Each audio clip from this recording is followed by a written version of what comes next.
आज सांगली जिल्हाधिकारी कार्यालय समोर होलार समाजाच्या विविध मागण्यांसाठी धरणे आंदोलन। होलार समाजाच्या विविध मागण्यांसाठी व जत येथील प्रांताधिकारी होलार समाजाची जातीचे दाखले 50 वर्षाचा पुरावा असून देखील जत तालुक्याचे प्रांताधिकारी अडवणूक करत आहेत।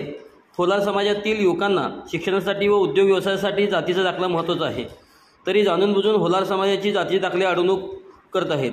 जत प्रांताधिकारी यांची चौकशी व्हावी अशी मागणी होलार समाजाकडून करण्यात आली।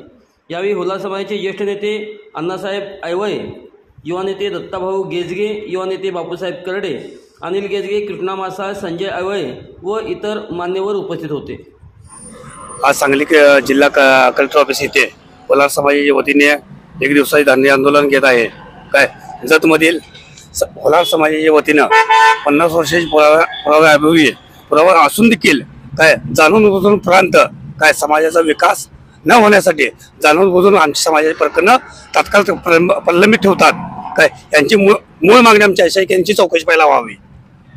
काय दुसरी गोष्ट अशी आहे की महसूल मंत्री सांगतात की पुराव्याअभावी जाती दाखले एसीची देण्यात यावी म्हणून। काय तात्कालिक काय महसूल मंत्र्यांनी सांगितलं होतं की पुरावे अभावी काय तात्काळ द्यावे।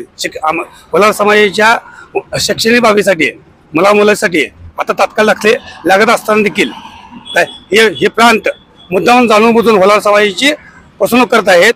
काय पुरावे असताना देखील काय अडवणूक करत आहे। मुळात काय ह्या प्रांताची चौकशी करण्यात यावी ही होलार समाजाची मागणी आहे।